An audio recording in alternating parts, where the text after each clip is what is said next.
This is Scott Richmond. And Arnie Sherman. You're listening to What Do You Know on Newstalk KGVO, AM 1290 and 98.3 FM. Arnie, good morning to you. Hey, Scott, how we doing?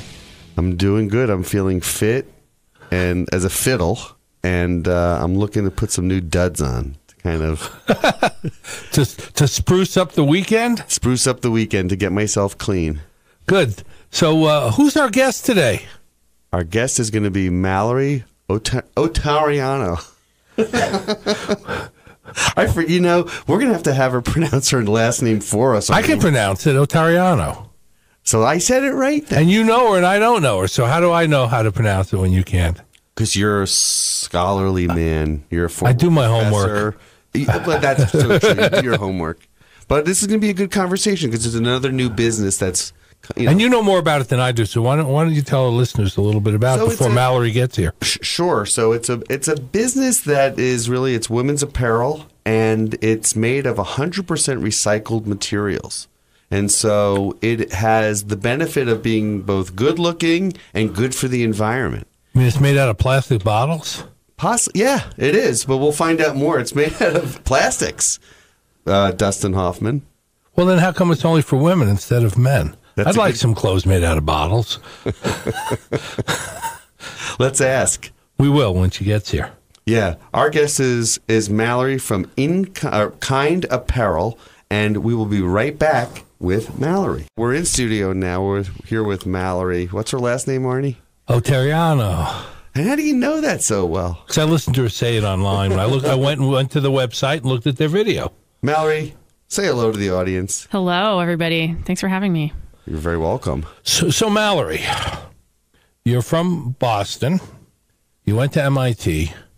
You got it. What are you doing in Missoula running an online apparel company? How'd you get from there to here? Well, I'd love for everyone to think that I went to MIT, but I'll dispel that myth because I didn't go to MIT. But it's a nice one. Where did you go? I went to the University of Massachusetts. I started off at Massachusetts. So Amherst. Yes, exactly. That's just as good. I was in Boston initially, and then I went to Amherst. Yeah. And I moved out to Montana about 7 years ago to play in the mountains a little bit more. Well, you kind of cleared the path for Kathy and I. Right? You advanced Missoula by about a year before we got here. I was in Bozeman first, and then I came to Missoula the same year you guys did. Yeah. What were you doing in Bozeman? I was finishing up my degree. I did my last semester of college in Bozeman. At MSU? At MSU. What did you get your degree in? Architecture and design. Ah. Mm-hmm. And that leads beautifully to Kind Apparel. Yeah, totally. I started off at art school, and I was there for a year. I was a graphic design major, and then... Yeah, I was 19 years old and realized I'd blown through a ton of my college savings and didn't really know what I was going to do as a professional artist. So I made a decision to go forward with architecture because I thought maybe it would be a slightly better, more employable option, and then realized pretty soon that wasn't really my thing either. But why did you decide that? Well, why? Because why architecture? Yeah, or why not architecture? Well, for that matter?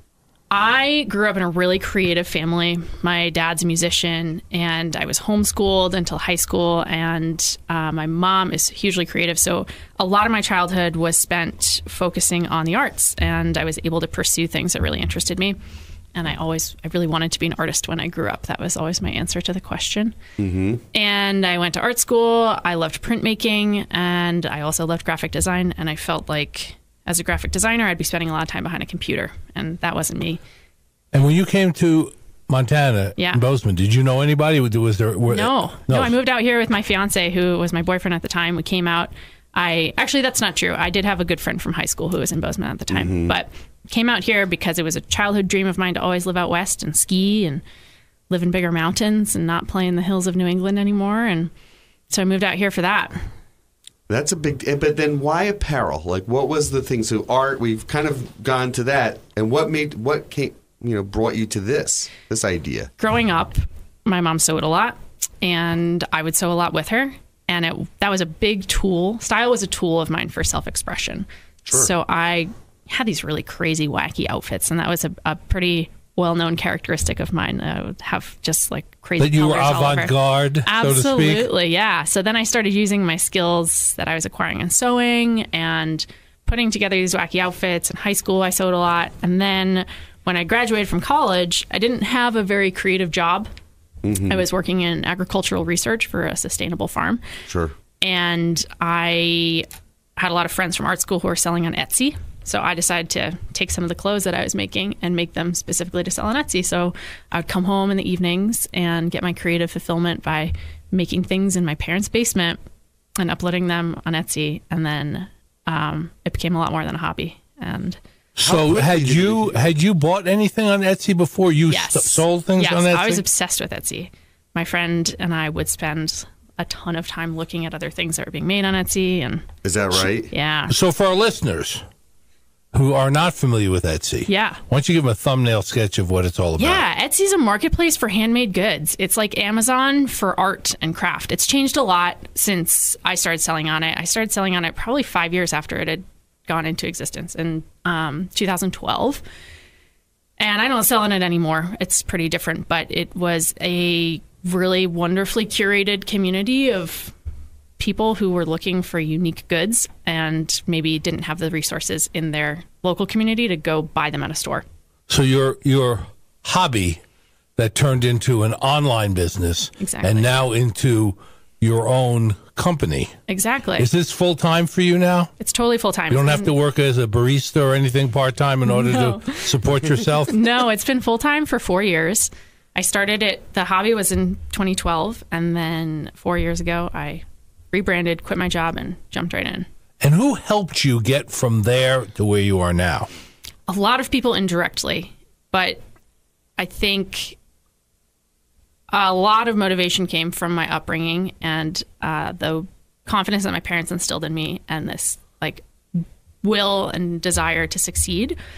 But I have some awesome mentors and I have some fantastic people in the local Missoula business community who have given me great advice. But I think the biggest people who have helped me elevate to where I am and will continue to help me elevate are my customers. I have this incredible, awesome, dedicated group of women who really, truly support what I do and are genuinely passionate about supporting me and really excited about what And I'm how did creating. it feel when you took the leap into free space by leaving Etsy, which was already an established platform and it was easy to use and you didn't have to worry about the software and how all of that from a purchase to a delivery took place?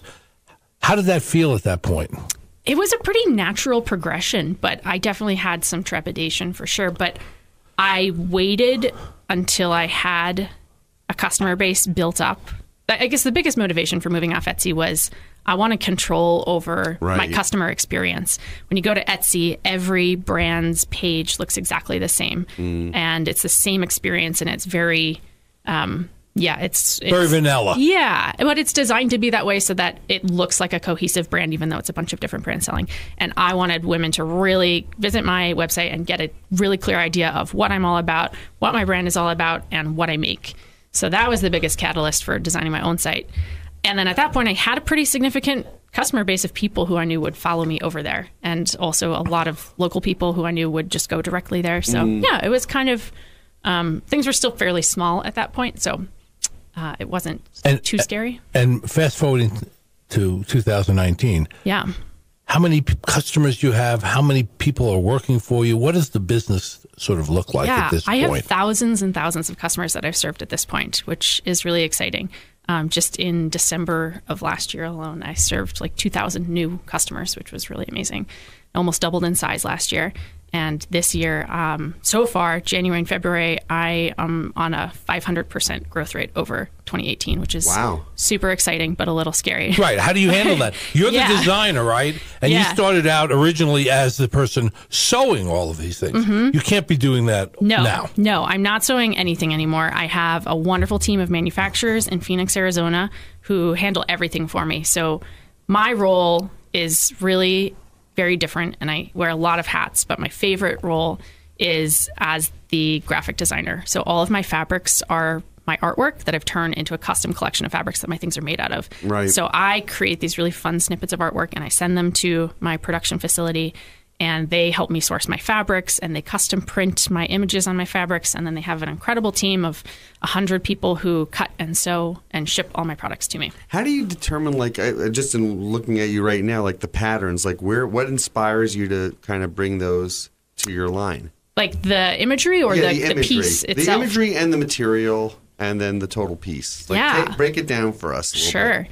So I guess I'll start with the imagery. The imagery is pretty much all inspired by the natural world. I am really inspired by visuals and shapes and colors. And I keep a sketchbook of inspiration and like a folder on my phone of images that I find really inspiring.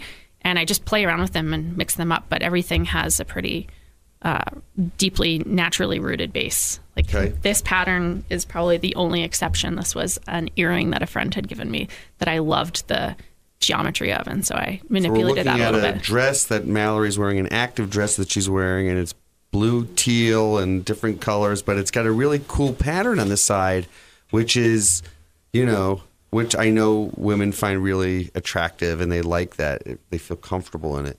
And it is really cool. I think and then how about materials? Like, how do you choose the materials? Yeah. And I know that's the biggest. The material, the materials are the biggest piece of my business. Whether it's the content of them or the way that they look or the way that they feel, that's a super important element for me. And most of my products are made from a lycra, which is a stretchy athletic fabric. Okay. That's made with plastic. And I use a specific type of lycra that is about 90% recycled plastic bottles. Wow. Yeah, so there's recycled plastic, there's elastic, and then all of these fibers are fused together. So where do those materials come from? Like, who's doing that synthesis, whatever the word is? Who's synthesizing that to create that material? There are a lot of pretty big fabric manufacturers making these sustainable fabrics now because it's kind of a necessity, especially in this industry. Like, clothing is highly consumable. A lot of it is put into the waste stream very readily. So a lot of people are transitioning to this mode of production. But the fabrics that I specifically buy are from a company out of LA. So everything is milled in LA. It's a little unclear where the bottles are necessarily coming from. They could be coming out of a recycling center or the ocean. That is kind of up for debate. But the process of creating them is pretty interesting. The bottles get crunched up under this super heavy machinery and pelletized. And then those pellets are then extruded, which just means that they're stretched out under heat into a really fine fiber. And that fiber is really a thread that then gets placed onto a knitting machine. And all of those cones of thread are the fibers that are woven in to create this fabric. Which is incredible. Do you ever have to go on site to production to just look at QA and to do, like, if you're going to do a big run, right? Like, who do you rely on to do your QA? Yeah, so I'm actually getting ready to make my first trip to my manufacturing site. Wow. I've never visited. Got it. And I'm in a pretty big production run right now for the upcoming year, so I really want to go check it out and see what it's all about. In Phoenix? So the way that we've been doing it currently is through just amazing technology. We FaceTime. I FaceTime with my manufacturers a ton. We text back and forth. That's been our biggest mode of quality control. But there are issues for sure.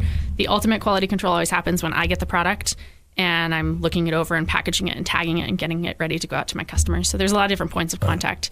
But I think as I grow, that's going to be a constant challenge. Okay. Scott, you know what's really fascinating about this in terms of how the concept's developed?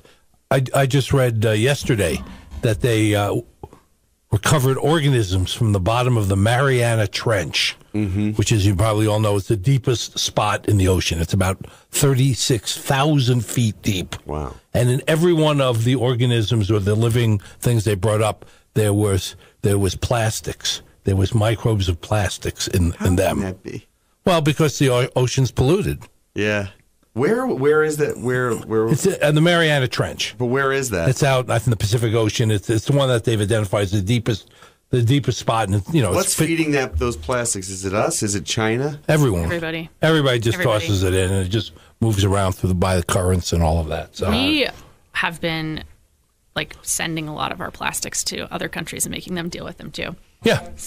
You see container ships with plastics that they're taking them abroad. Theory. Yeah. I want to get back to your design motivation. Do you go out of your way to go places where there might be something that would give you inspiration? For example, I don't know if you've ever been to Barcelona, but they have the La Sagrada Familia, which this massive church that took hundreds of years to build. All of the design of it is based on nature. So the spirals and the loops and the colors and the patterns on the tiles on the floor are all inspired. And there's a museum right next to it that shows the progression from a leaf in a certain kind of leaf and how it was translated to use in the architectural design. Is that something that you, in a way, does that sort of mimic what you kind of do? Sort of. I guess I'm not really at the point where I'm traveling specifically to check out places to then use as inspiration, but I'm certainly documenting places that I do travel for other reasons. Like one of my best-selling prints is called Race to the Top, and it's imagery that resembles the Southwest, and it's a lot of topography and these sandstone cliffs and bright sunsets, and that was inspiration that I took from a trip for work, and I was driving through the desert and had sketched some stuff along the way and taken some photos, and I used that color and sketching as the creation of that. It's really interesting. I mean, just looking at it, my wife is in the studio and she's modeling it, and it's really interesting because it's kind of like it's active wear, but you can wear it to work, right? You can wear it to work, and it's not like, I'm not talking about like when women walk around with Lululemon yoga pants, like where they just do it to do it. This you could wear, and you could do it all every day. You totally can. My tagline is for gals who get after it, and I design clothing for life, not specific activities. So, yeah, getting after it can mean like summiting a 15,000-foot mountain. This is really technical apparel, but it can also mean like getting your kids' lunches packed up in the morning and getting them out on the bus. Or it's like just every single walk of life is totally appropriate for us. Scott mentioned Lululemon. So how do you price? Where do you fit in the price spectrum?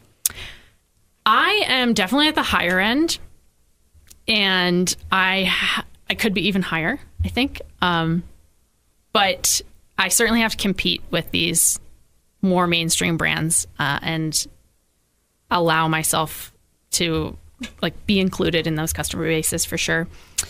And I price based off of certainly a formula of how much it costs to make stuff, but I'm also kind of in this unique area where there isn't really a lot in the market of what I make and what I do. So I'm kind of in this unique angle. And what I've noticed is women are, or maybe it's people in general, but my customers are really engaged and willing to spend based off of a story and based off of them knowing that they're actually supporting a real person. Yeah. And the cost of my manufacturing is so much higher than a lot of other brands because I'm a small brand. I'm not ordering tens of thousands of units. So I do have a higher per piece cost. Every single product is made in the USA. Every single piece of my fabric is made and milled in the USA.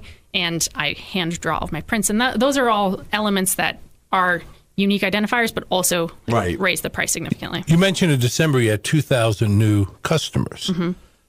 Is that spread across the entire product line, or are there specific items that are the go-to items in your company? There are definitely specific items that are the go-to items. What I'm wearing and what Kathy's wearing here in the studio, the Fjord dress, this is totally my bestseller. It's almost 40% of my company sales. And it's this awesome fleece dress that's kind of a tunic length. So it's totally appropriate for work. I have women who are teachers and attorneys in Missoula who wear them to work. And this is definitely my bestseller because it's super unique. It's cozy. It's really flattering. It's really warm. I'm freezing all the time, and a lot of women are. So this is a great layer. And it's durable. You could wear it. Durable. So if you have 5, you could wear one each day, and you're never going to fray. You're not going to see things. It's really, it's super durable. Yeah, that's the beauty of this plastic fabric.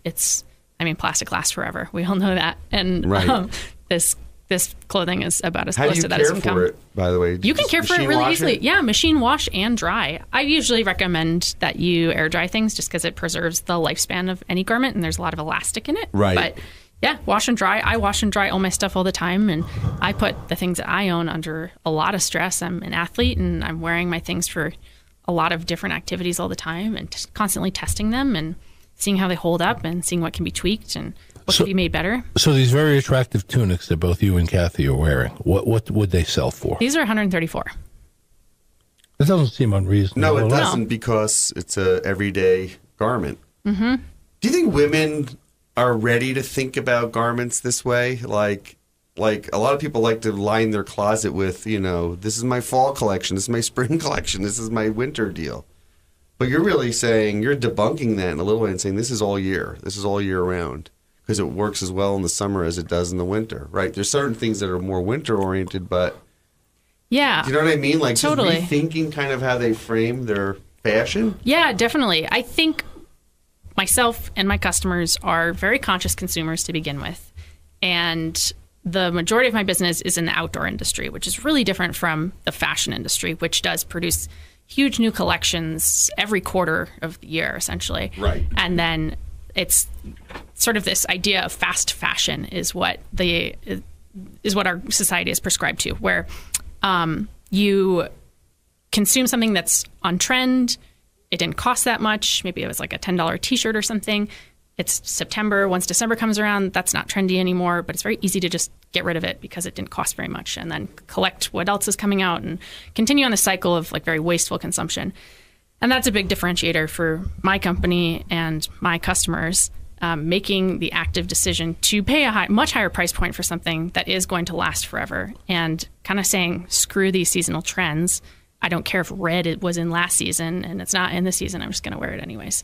So yeah, it's definitely a little bit of an education that's taking place along with retail and consumption. I know that Bob Ward in town carries some of your line. They do. So are you moving more towards retail clients, distribution, and partners for yourself? And if you do that, have you taken into consideration what your loyal online customers might think if they know you can go into a retail store and buy it? Totally. So the majority of my business is online, and I am passionate about growing the retail side as well, but it's definitely a strategic thing. So of course I make a bigger profit if I'm selling it directly. So that's something to consider. I also have a very different experience with the end consumer when I'm in a store. I'm carried in about 50 stores across the country currently, and it makes up about 35% of my business. And if someone's buying on my website, they visit a site that I've directed them to, they read what I'm telling them to read, or the photos that I have specifically put up there for them. Mm-hmm. And if someone goes into a store, I'm selling to that store and the rest is on them. So I don't even necessarily know who my end customer is. I'm just relying on the fact that hopefully they read the tag and go to my website later and go buy again. But do you control retail price in the store? I do. Yes, I'm pretty specific about that. I don't, especially locally. Bob Ward's is a huge supporter of my brand, and I'm incredibly grateful for them picking me up. They picked me up when I was still making everything myself, and they continue to buy year after year, and that's amazing. And in that respect, retail partners can really help to elevate my brand and grow my brand, especially in areas that I'm not necessarily based in. But locally, I do put a lot of attention into making sure that if I have 5 stores in Missoula, those 5 stores aren't carrying all the same prints and all the same products. Mm-hmm. So I try to guide buyers in a direction of having something unique about their store that entices a customer to go shop there as opposed to the store 2 blocks away or as opposed to my website. Do you get pressure to consider designing men's clothes? I do, yeah. And what's your thought on that? So look at these good-looking bodies you have here. Yeah, I like the sack line. The new 2019 sack line. Yeah. When I first started, I was like, oh, there's so much stuff for men out there. Like, I want to make something for women. And also, I'm a woman, and I know what I like, and it's really easy to design for yourself. And then now that I've been at this for a couple of years, men are consistently telling me, I love this stuff. I love that it's bright and bold and colorful. I really want something like that in the men's line. And so that sort of disproved what I originally thought about there being everything was for men. It really, men's clothing is pretty damn boring sometimes. Right. Like, there's not a lot of bold pattern and bright color. And so I respect that men want that. Well, equally important is the fact that the resilience and it'll last. Right. Men like to keep shirts for 20 years. Totally. And they often wear them. Yeah, it's not just keeping But if I might make a suggestion, Mallory, what I would like to see is a hoodie. Yes. Okay, Yes. like I think for me, a bulletproof one for him. right, a hoodie and a Glock. No, a hoodie because something I could wear around the house after work and just be comfortable and warm. And maybe a pair of sweatpants or a pair of pants that are just like I get into after work where I can work out or just lounge around. The men's hoodie is highly requested. I've made a handful of them for friends of mine who have been wearing them and testing them out for a couple of years. And I have had this grand plan of making a very small collection of them at some point in the future and releasing them and seeing how it goes. Well, your female clientele will buy them for their partner. Exactly. Right. Exactly. Opportunity. Well, what's happened to some extent, is that men don't really, most men don't like to wear pajamas. And they come home from whatever, and they're wearing casual clothes like Scott and I are to work. But when they come home, they want to switch into something else and not pajamas. So there's a space in there for sort of men's loungewear that you can wear around the house, but you can still walk outside and take the garbage out. I mean, and I end up buying Or sweatpants. Yeah, sweatpants and a sweatshirt. I wear sweatpants And for that. and a sweatshirt, and it keeps you warm. And then I Totally. usually wear a hat. And it's ugly, It gets cold. but it's ugly, most of the stuff. I think that's a really kind of So a hat, awesome too. thing about women's fashion, especially now that leggings are like the new pants. Yeah. Like right now, I feel like I'm in my pajamas. Right. I'm incredibly comfortable, but I know I look way better than if I was walking around an Right. office in my pajamas. And that is definitely a distinction and a realm of men's fashion that doesn't exist. It's either uncomfortable and appropriately dressed or sloppy and comfy. I was in Iceland last week, and I was at the airport, and I had a little time to kill. And I was just, for an odd reason, I just noticed leggings, and I started counting how many women were wearing that as opposed to a skirt, a dress, or jeans. Right. And I'd say 90% of the people in the airport were wearing that. Totally. And that's like a complete change from 5, 6, 7 years You ago. can't go to Vancouver, which is ground zero for Lululemon. You can't go there without people. They're running around in leggings and Lululemon leggings. Well, even Missoula, in LA, and New your York, staff, and New Jersey. the staff here at the radio station, Yeah, they were in leggings. they're in leggings. That's absolutely true. A question. So, not to leave the men's thing for a second, if that is something you decide to explore, what does it take to do that, to launch a whole new line of gender-based line? Like what? Because we're really talking to somebody who's doing all of it. So what does that take from a manufacturing standpoint to a design standpoint to a pattern standpoint? Like, Yeah. you It takes a ton of resources, primarily time. But I think it takes more resources if you're a woman designing men's clothes, which is kind of interesting because there's a lot of women's clothing out there that is very clearly designed by men. And it's not really designed for a woman's body and Right. not necessarily in colors that a woman is going to Well, wear. off the top of your head, if you start thinking of all the major fashion names out there, Totally. Karl Lagerfeld. I mean, it's mostly men. It totally is. I mean, I can think of 2 or 3 women designers, but it's dominated by men who And design there's for certainly women. some men who design fantastic women's clothing. Yeah. But I think like the biggest, most important factor for me would be having a male consultant because Got it. I don't want to. I'm not an expert in men's fashion. Take Scott and I off that list. We would not be the right I don't know, people. Arnie. Yes, I do. You're a great dresser. You could be my fit model. You're a dandy. You're a dandy. Yeah. And I have moved into a comfortable mountain man line of clothing where I feel more comfortable wearing pair of jeans that have a little stretch in them, even if they can be a little more fit, and then shirts that are untucked because I don't know who's wearing tucked-in shirts out here. No, that's a great Not thing about unless you're a Missoula. It's judge mountain or a casual all lawyer. the time. Right. So, and I feel very comfortable in them. But I think to Arnie's point, if I could get out of these clothes into something definitely a little more, I could go out and grab a bottle of milk or whatever. Right, you can hop in the car and go somewhere. Bottle of milk. Whatever. I can grab milk. There's milk in bottles these days. And I'm talking about milking cows, actually. If I could do that after work, I found it. Yeah. Or you go to Taco Sano and buy a taco. Anyway, Right. my point is... Would you be that- changing like in the car after work on the way to Taco Sano? I'm confused. No, I'd come home. No, Actually, I like many men when they get home want to get out of whatever they wore at work. Whether it's this used to be a suit, but if I go to work in this and I've worn it all day and I'm going to be lounging around the house for the next 5 hours, I want to put something else on. Totally. Schwitzing in your clothing, and you don't want to, pajamas or t-shirt and shorts. It just doesn't work. But our guest is Mallory Ottariano. There's a friend that I really can't pronounce her last name. Ottariano.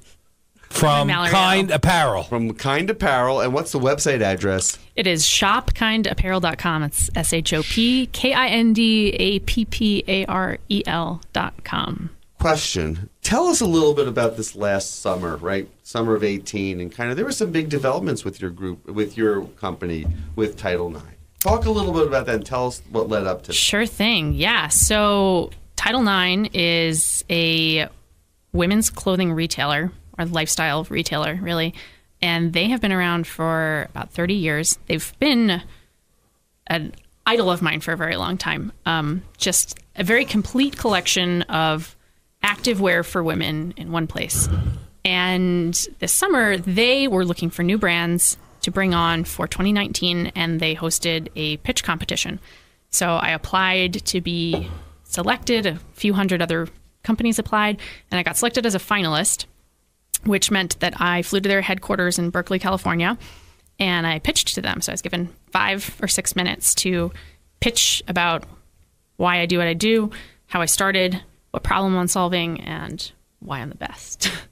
And they selected myself and 2 other awesome companies as winners of PitchFest, which meant that I got picked up by them with a purchase order. So they are known for catalog, which is nationally distributed.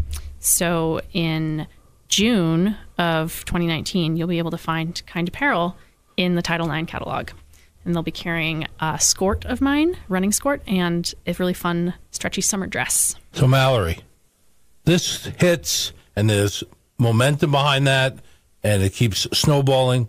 At some point, this is going to change for you into, I don't want to say a serious business, but a much more expansive business. Definitely. That requires, more employees and more capital investment and maybe shifting to your own manufacturing.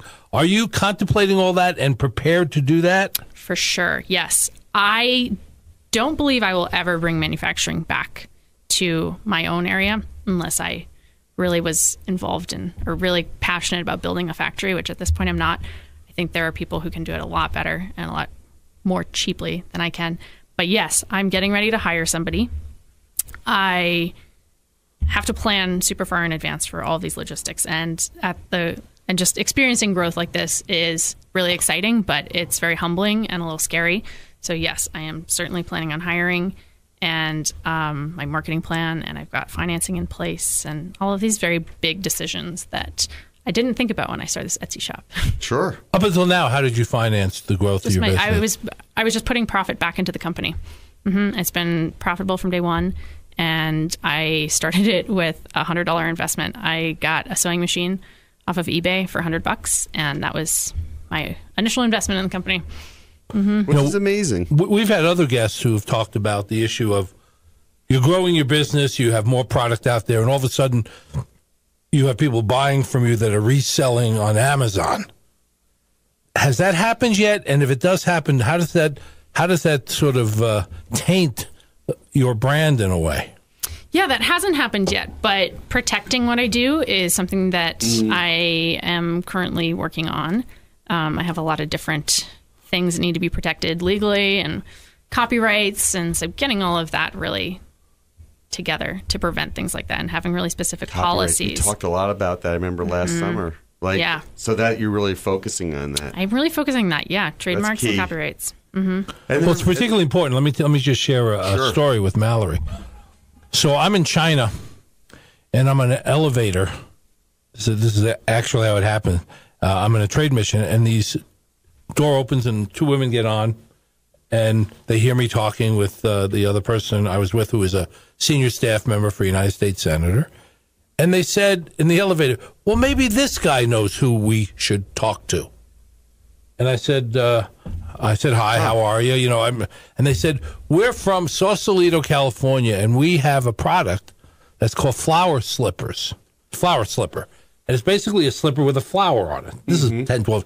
And we were just going along as a little company making flower slippers till Oprah held it up on a TV show and said, aren't these great? And that alone, I mean, they were getting hundreds of thousands of item orders.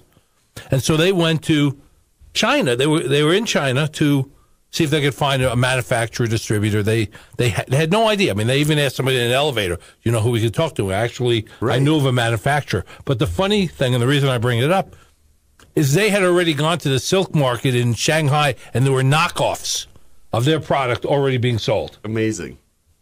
Just because somebody had seen it on, well, and then it goes into Oprah's the O magazine, and it's there, and the next thing you know, it's already being knocked off. No respect for copyrights. Right. Yeah, it's definitely a concern of mine, especially with the significant imagery that's involved in my products. But, well, it's not only the imagery. I think it's the other thing, the combination of imagery and the kind of material you use and the environmental statement that makes. As it starts being expanded, and in, you know, Chapter 9 and other people, Title 9, excuse me, Title 9 and other people start taking it on, somebody's going to say, well, we can, you know, match this, or we can do it cheaper, or we can do whatever. Absolutely. I think that's a concern and a pretty big responsibility of every large brand is they spend so much time chasing these knockoffs. I was listening to a podcast the other day that was featuring the founder of a company called PopSocket, which we've probably all seen them, these little buttons on the backs of our phones. And there are so many knockoffs of that company that he said he has, like, the majority of his company is now pretty much just a legal team who's going around and chasing all of these knockoff companies. Right, shutting them down. And that's why no one goes into business to do that. No. Mallory, are you finding that the community, like, you're in Missoula, but the community is supportive of this type of venture? Like, talk a little bit about that. The community is so supportive. I had a really awesome example of the community being super supportive this winter too. There's just something really nice about and really humbling about living in a small city, mountain town, where we're a little isolated from trends. And right. So that's a nice way of putting it. So when something interesting comes along, it's exciting to be able to, like, gravitate it towards it and support it and see that your dollars can actually, like, help something grow. Sure. So I think that has been really, I think a lot of people have supported me because of that. And this winter, like right in the middle of the holiday rush, I ruptured my Achilles tendon and had to have a reconstructive surgery and wasn't able to do anything. Like, I couldn't walk, I couldn't drive, I could, like, not put my own pants on.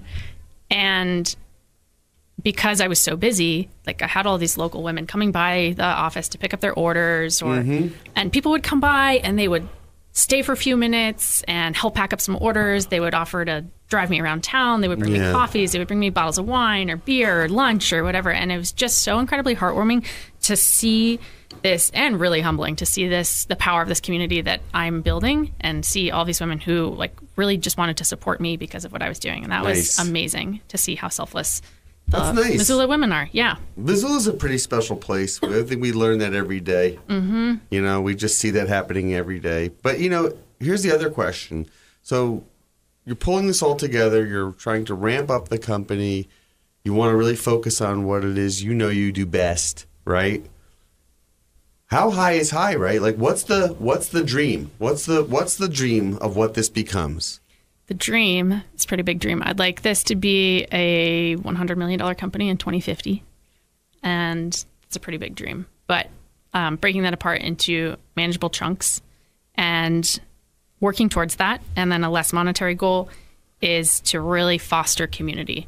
And I think something I'm really passionate about and something that I am owning in this space is authenticity and being incredibly transparent about what it's like to be a young entrepreneur and the challenges involved in it, and what success feels like and what failure feels like, and sharing all of that and using those real experiences to build community, because there aren't a lot of large brands who are doing that, because it's just inherently not something that a large brand has.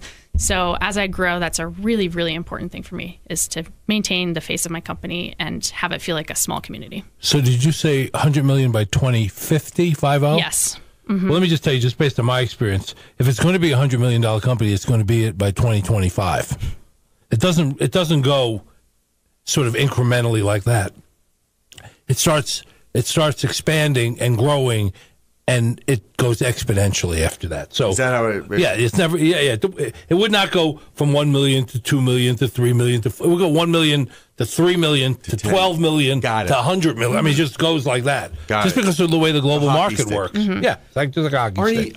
I'm warmed by all of the. If I was trying to catalog in my mind the different female entrepreneurs that we've spoken to on our show over the past 4 years. Right. And it's Mallory, it's Michelle from Vim and Vigor, it's Kelly Green, it's we have a lot of, and we like bringing women entrepreneurs and giving them a forum and some visibility, right? Because there's a lot of them in the state, and a lot of them in this town. I mean, you just see it. I mean, this town is very supportive of everyone, right? They don't, and especially, I mean, I imagine that's actually a question. Have you encountered any discriminatory kind of, like, I don't want to carry you because you're not something, or you are, or like, I don't believe in this green nonsense. I just want good old fashioned cotton. Like, seriously, guess, has there been any of that? I hear often people, when I'm at events, I hear people say, "Oh, I don't get this," or "Why is this so expensive?" But I think a lot of that is filtered out because of the channels through which I sell. Once people have made the decision to get to me, they've gotten to me and my website because something has interested them and something has sparked or fueled the desire to learn more. So if they're immediately uninterested, they're not even really making it to me, and I'm never even really hearing about them. But if I'm at an event where I'm surrounded by a lot of different types of people, some are my customers, some are not, I'll inevitably hear people walk by and be like, $80 for a pair of leggings? Why? Right. And so that, but yeah. So they don't understand it. They're just Mm-hmm. What about the inevitable knock on the door when someone comes and says, "I want to buy you"? I think currently I'm growing my business to sell, just so that I can be profitable and like have profit always in mind and be attractive if something were to ever happen. But I like ownership, and I want to maintain ownership as much as I can, and as long as I can. But I'm not going to say I'll never sell. Sure. Like this past year, the Oboes shoes. You know Oboes out of Bozeman? You know what happened with Oboes? Mm-hmm. Guy moves here from East Coast. He's been in the shoe business his whole life. He starts the company 10 years ago. They have 20 employees in Bozeman. They're reminiscent of you in a way because they manufacture somewhere else, and the sales and marketing people and the design people are here.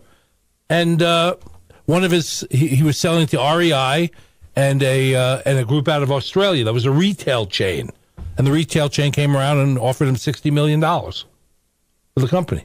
Yeah, it's hard to say no when somebody comes in and says, "We'll write you a check for $60 million." Totally is. That's a cash. I guess I would like to think that for the immediate future, I can provide enough fulfillment in what I'm doing to be able to hold out until a more fulfilling number is offered. Like when money becomes more fulfilling than what I'm doing, that would be when I would sell. Sure.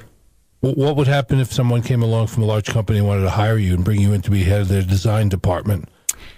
I thought about that a lot, and I think at this point, I see a lot of potential in where my company is going, and I see the opportunity to have greater success, at least for the next several years or next small chunk of years. Sure. And I think that would bring me greater joy and fulfillment, but I'm sure I will reach a time when I don't want the stress of running a company and it becomes too much. Right now I'm very young. I'm only 28 and this is really, I have the energy to do this, but I won't always. But it's interesting when she started to do the Title IX thing, I'm like, well, there it is. Like they're looking at the farm club about what they want to kind of integrate and bring in, and it may be funding, it may be, hey, Mallory, come and work for us. Well, the challenge always is, or the issue is, particularly for someone like Mallory, is you're in this because you love to design and make something happen. And at some point, the company becomes so big, and you're dealing with human resources issues and financing issues, and you're going to have to put up, advisory board. I mean, all of a sudden, you're not doing what you set out to originally do. Exactly. And in some cases, it becomes easier to go work somewhere else where they let you focus on what you like and what you're good at. Enjoy doing. And I'm not trying to talk you out of being an entrepreneur, but it's the experience that almost every entrepreneur that's successful experiences. Absolutely. At some point, they got 100 employees, and they're dealing with things that have nothing to do with what the original passion and drive was for starting the company. Yeah, I even noticed that just to a small extent where I'm at currently. I feel like I'm a production manager these days. That's probably like the majority of my work, and it's necessary, but I don't love that. That's not why I didn't start a company to just be on the phone managing production all the time, working on spreadsheets. So that's something that... Funny that you say that, because I ran into a guy that you and I both know who's a chef downtown, and he said to me last night, he goes, I'm spending less time in the kitchen, more time on the phone and in the office.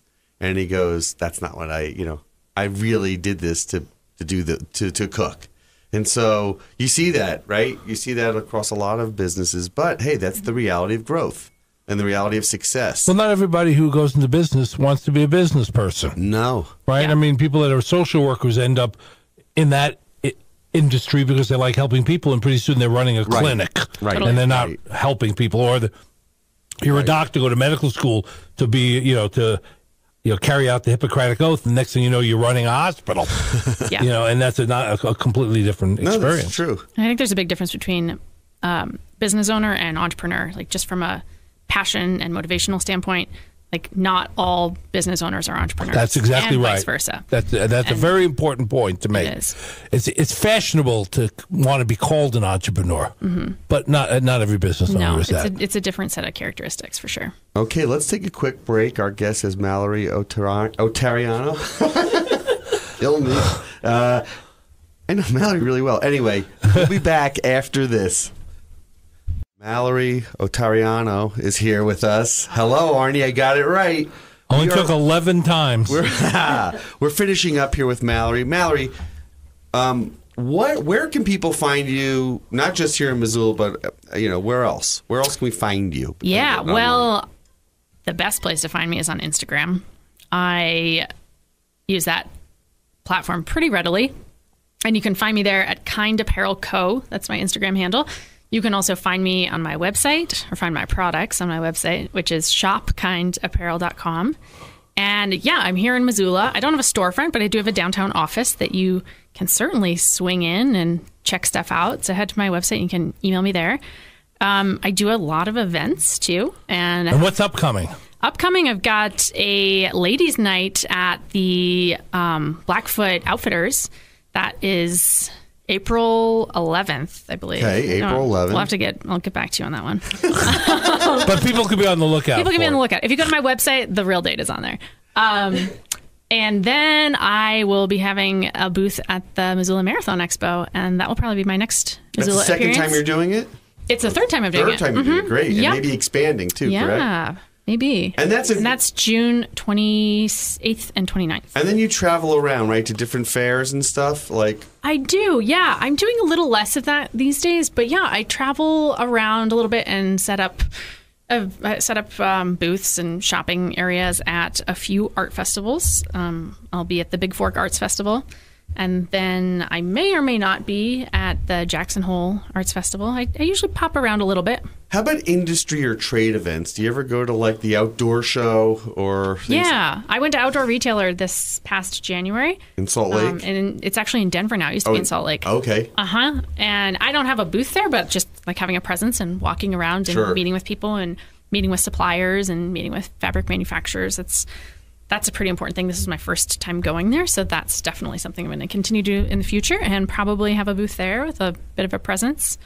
Good. Yeah. And if people want to contact you via email and want to help network, how do you do that? You can reach out to me, which is Mallory at shopkindapparel.com, and that my name is spelled Mallory at shopkindapparel.com. No last name, thankfully. No last name. No. Mallory O.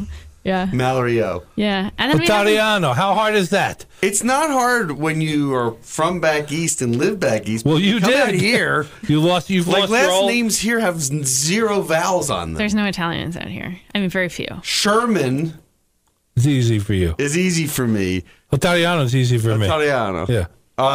Arnie, any final thoughts? No, I think this is great. We're going to want to have Mallory back, and as important benchmarks in a company's development happen. We want her back here. And by 2025, she'll be at $100 million. You know what? I see that. And, you know, one of the things that she wanted me to make a point of is, and this one last thing, is the durability of this product. I think these gals in the studio here were drinking wine the other night, and one spilled wine on the other one's Kind Apparel clothing. And how quickly did that wine come out? Very true. Yeah, I was wearing Kathy's leggings, and I pretty much spilled a whole glass of wine, and went into the bathroom and rinsed them, and it came right out. I didn't even use soap; just it washed right out. Is that right? Yeah. So women who play hard and party hard should be in Kind Apparel. Yep. Totally. Yes. Let's leave it at that. Arnie, I will see you next week. Scott, Thanks as for always, coming in, Mallory. next week. Thanks for having me. Thanks, Mallory. Yeah. Thank you, guys. Thank you for listening to What Do You Know? I can't wait for the next show, Scott. I'm excited too, Arnie. If you'd like to suggest a guest, send me an email at scottrichmond@townsquaremedia.com. We'll see you next week. And thanks for listening to Newstalk KGVO.